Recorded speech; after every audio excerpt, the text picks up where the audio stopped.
Hey everyone, Ryan and Kayla here, and we are going to do our Booze Cost More Than Our Cruise Carnival Edition. Earlier this year in February we got off the Celebration. I gotta say it was probably one of our favorite cruises of all time.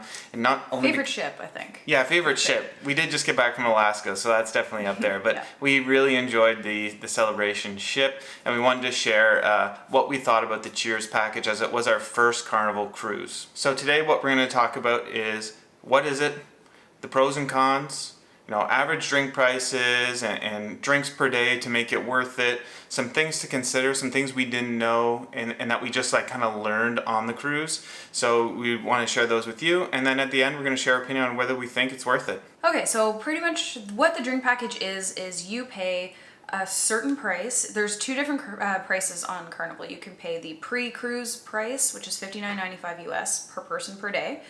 You can also buy it on board. It's a little bit more expensive on board, so we always say it's best to buy before you get on. But basically what it means is all of your drinks are included in your cruise. So as long as your drink is less than $20, it's included. So you get everything from cocktails, wine, beer, the cool frozen cocktails by the pool. You got your specialty coffee, so your lattes and your caramel macchiatos, teas. You can get bottled waters, juices, pop, everything pretty much under the sun is going to be included in that drink package. So you can drink as many of those as you want, with the exception of alcohol. Alcohol is limited to 15 drinks per day. The other thing you're going to want to think about is the exclusions. So anything that's walked around with by the pool in a really cool looking promotional glass, or maybe in a pineapple or something like that, those are not going to be included. Those are going to be an extra charge. Same with when you're in event spaces at night, they walk around with trays of shots and get everyone all riled up and convince everyone to buy a shot, and then haha, surprise, it's like $8 US per person. So keep in mind that those things aren't going to be included. So if it seems too good to be true, it probably is. The other thing that we were kind of surprised by is the disembarkation. When you're getting off the ships on port days, they have big jugs of waters and stuff like that. In other drink packages that we've gotten, those are included. On Carnival, they're not. So yeah, I was really surprised by that. They get charged to your stateroom. Yeah. Other things that are not covered by your drink package is anything over $20. So if you're looking at let's say a glass of wine and it's $22, it's not going to be included. But anything that does go over the $20 mark, so if you're getting a bottle of wine or a more expensive drink, if you have the drink package, you'll get 25% off. So that's something. So in a nutshell, that is kind of what the drink package is you prepay for your beverages before you get on the cruise. That way, when you're on the cruise, you don't have to worry about how much is it costing me every time I get a drink. And we'll dive into a little bit more of the pros and cons of the drink package, but that's essentially what you're paying for. So next we'll talk about what the average price of a drink on the cruise will cost. That way you can do some number crunching later and find out if it's going to be worth it for you. So first off, we got a bottle of water is about $1.50. I'll skip a few. Feel free to pause here if you want to take a closer look. Specialty coffee is on average $4.25. Beer, $7, wine, frozen drinks, specialty coffees, you're kind of in that, $10 to $13 range. So overall the prices are actually pretty good, we found, in comparison to other cruise lines, but here is what the price list is kind of for Carnival, so you'll be able to see, how many drinks it'll take for you to kind of hit that break even. So keep in mind that you don't actually have to be a big alcohol drinker to capitalize on the drink package. You can spend 6 to 8 drinks drinking coffees, juices, pops, energy drinks. You can even get the non-alcoholic pool drinks. So if you want a pina colada but you don't want it with rum, they'll make that for you. So it doesn't necessarily mean the drink package isn't a good idea if you're not drinking alcoholic beverages. Yeah, and something really important to consider when buying the Cheers package is going to be how many sea days versus how many port days that you have. Because let's say you take a 7-day cruise and you have 3 port days and 4 sea days, well, you're likely going to get more of your money's worth having more sea days. You're definitely going to be purchasing more drinks, hanging out by the pool, having a good time, and it'll be much easier to hit your kind of break-even point on those days. So we're going to review for you now what a typical sea day looks like for us versus a typical port day. So when you're doing that math in your head, you can kind of see it and decide, is this going to be worth it for me or not? So on a typical sea day, we're gonna start out our morning with Ryan going downstairs to get a coffee for us and bring it up to me. So he'll go down to whatever Java Blue. Java Blue or what was Bar it? 820. Bar 820. Yeah. He'll get his specialty coffee, which is usually a cappuccino, maybe a white mocha, and then he'll get me my London Fog. And then we'll generally head down to the pool if we're on a Caribbean itinerary. And the pool, because you only have 15 drinks with the Cheers package, it kind of forces you to lengthen out your day. Yeah, you got to strategize. You got to strategize where you're going to use your drinks. So we'll have like 3 or 4 pool drinks, head back to the room, get ready for dinner, head out for a pre-dinner drink. Then we'll have 2 or 3 glasses of wine at dinner. Usually have like a little post-dinner drink, check out one of the bars on board. Then we're usually heading out to a show. So that means we're probably gonna have a drink in whatever venue the show is in. And then depending on what's happening that night, if it's, some dancing involved, Ryan's gonna need, a little liquid courage.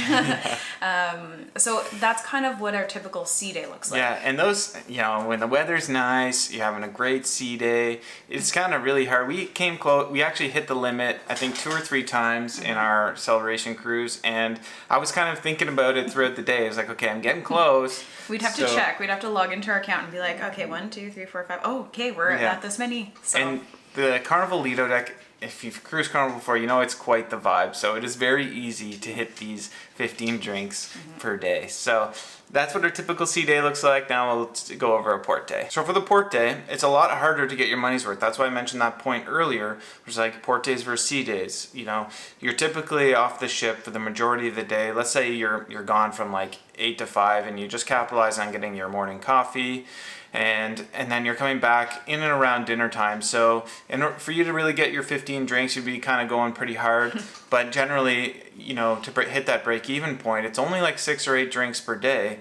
So if you come back, you've already got your coffee. So if you have a couple glasses, like a pre-dinner cocktail, a couple glasses of wine at dinner, and then you like proceed into the nightlife, it's very easy to get that 6 to 8 drinks.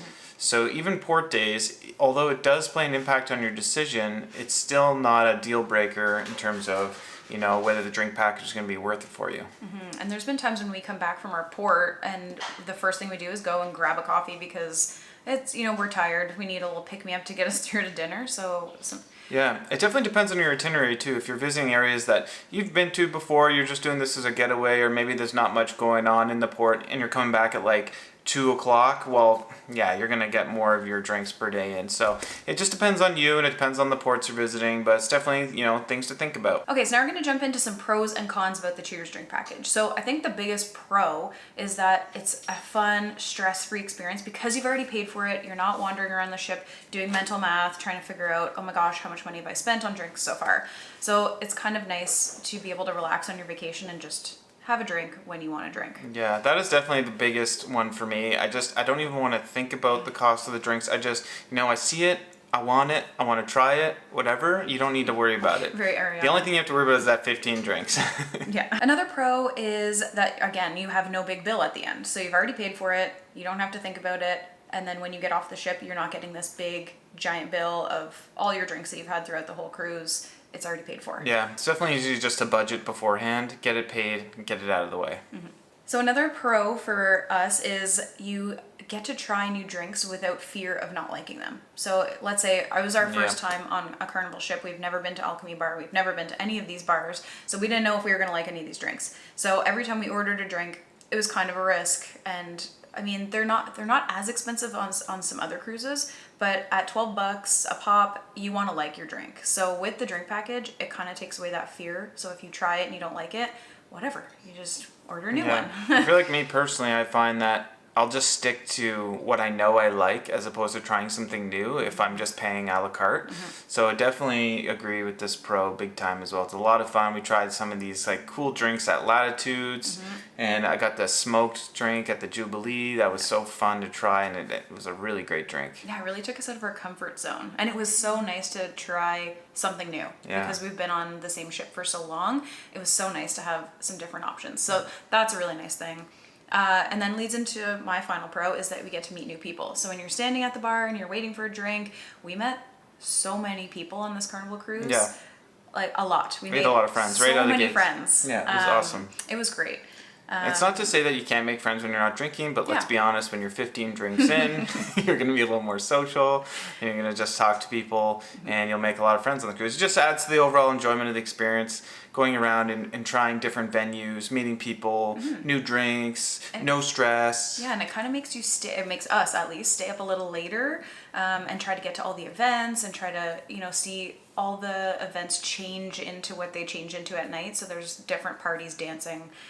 Yeah. A little more fun. So Yeah, like it they had kinda- that mega deck party at night. That was a lot of fun. Unfortunately, we missed the Lido deck sail away because it poured down right on us, but maybe on our next one in the Jubilee. Okay, now we're going to move into some cons. Yeah, so some of the cons are, and as I mentioned earlier, we're Carnival noobs at this time. It was our first Carnival cruise. So I was really surprised by this, and I'm happy to share with you, is that actually when you're in US ports, you pay taxes on the drinks, even when you already bought the drink package. Now, it's not like that with Royal, and that's normally who we cruise with. I don't know if they kind of absorb the cost or however it works, but if you buy, like, let's just say there's a 10% tax to make math easy. If you buy a $10 drink, the $10 will be covered by the drink package, but then you'll have to pay $1. And of course, okay, $1, what's the big deal? But if you buy 15 drinks between two people, that's $30 a day. So that you're in US port.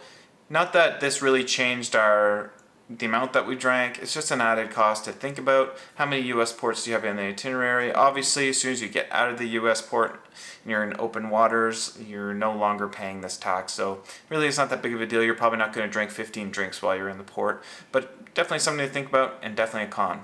Next con is something we're going to experience in the Jubilee in February. Is it actually leaves out of Galveston. And apparently you can't use the drink package on day one out of New York or Texas. What? Now, they say this is for state laws, but again, with Royal, I believe that they do this. So I'm not sure. We'll have to do some additional research to make sure that they what the deal is there. But with Carnival, your drink package starts on day 2 at 6 a.m.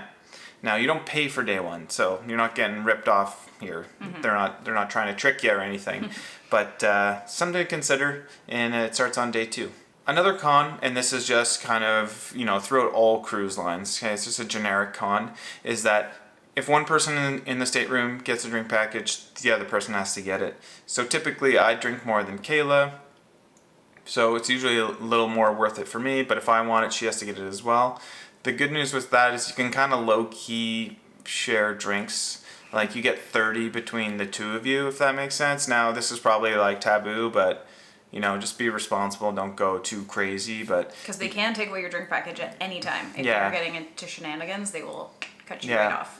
and I'm confident that everyone shares between. Sometimes Kayla takes my card, or sometimes she doesn't. She gets like 2 drinks, or it gets kind of mixed match all over the place. And you can ask the bartenders like your current tally of how many drinks you have. One other thing to consider that I just thought of too is that you can only order a drink every 5 minutes. So they actually keep tabs on your card. So if you're trying to order a drink and then order another drink right after, they have a thing that says like you have this many more minutes until your next drink. So just keep that in mind as well. Yeah. We actually found that the lines were pretty long too, so getting a second drink within 5 minutes is actually probably not going to happen for you. But yeah, I found the coffee line was always really long. That's why we went to bar 820. And then like the Lido deck vibe is like incredible, and everyone's at the bar. So one other thing that I might just add for kind of a con is, so when we cruise on Royal has private islands that you can use your drink package on. That's right. You actually can't use your Cheers drink package on the private islands owned, which I think are Princess K and Half Moon K. That sounds right. So just keep in mind that if you're someone who cruises with Royal like we're used to being able to use our drink packages on those private islands. But with Carnival you can't. So just keep in mind that you're not going to count those days as sea days like you would on other ships. You're going to treat it as a port day because you're going to be paying for your drinks. So now the big question, is it worth it? So this is really kind of just an individual answer. We'll give you our, answer, but it really just depends on how many drinks you're planning on having per day. I do think it has an impact. Like, just think about what kind of cruise you're having and what's the vibe you're going for. Like, if you're going with a group of friends, oh my God, get the drink package. It's going to be worth it. You're going to have Yeah. an amazing time. If you're just, husband and wife going for a low key getaway, you're not looking to spend too much, well, then just don't get it and just pay as you go. No big deal. However, we think that personally that it's pretty easy to hit that 6 to 8 drinks per day. And if you can swing it, it will make your cruise a better experience, in our opinion. We had more fun going to venues, doing the events, trying new drinks. Like that was like a big part of the fun was the drink portion of it and going to the different bars. And they had live music and it's just more fun. Not to say that you have to. It's just our opinion. For us personally. Yeah. So kind of think about yourself, Your budget. your budget, and just kind of what kind of cruise you're looking for, and hopefully you make a decision that improves your cruising experience. And then you can also use our drink calculator and our average drink cost to kind of figure out if you're not going to hit those 6 to 8 drinks, how much do I have to put away so that when I get on the cruise, I have that little savings account. So when I get off and I have that bill, you have that money saved up, just pay it right off. So if you wanted to see our experience on the Carnival celebration, be sure to check out our cruise vlog. I'll link it here. And we also just came back from Alaska on the Ovation. We're going on the Oasis of the Seas in September. Coming up. Oh my God, we got so many. Okay, we got Oasis in September. We are back on the Jubilee in February, which is going to be amazing. We're doing Greece in May with Royal. And then we booked the Utopia of the Seas back to back in September. Boy, you gotta like and subscribe. You gotta see some of this stuff coming out. We can't wait to share all our experiences with you. And if you want to cruise along with us, please, drop a comment, hang around, watch our videos. We're loving all the feedback and, communicating with all you guys so far. So like and subscribe. Thanks for watching. I hope this video helps you make a decision to enjoy your Carnival cruise a bit more, whether it's with the drink package or without. But if you have any other comments, drop them in the comments box. Reach out to us on Instagram. We're happy to help. More of a direct line is that, Ryan Kayla Travels on Instagram. You can message us literally about anything. Kayla's kind of the one who manages that, and she'll respond to you. So thank you so much again, and happy cruising.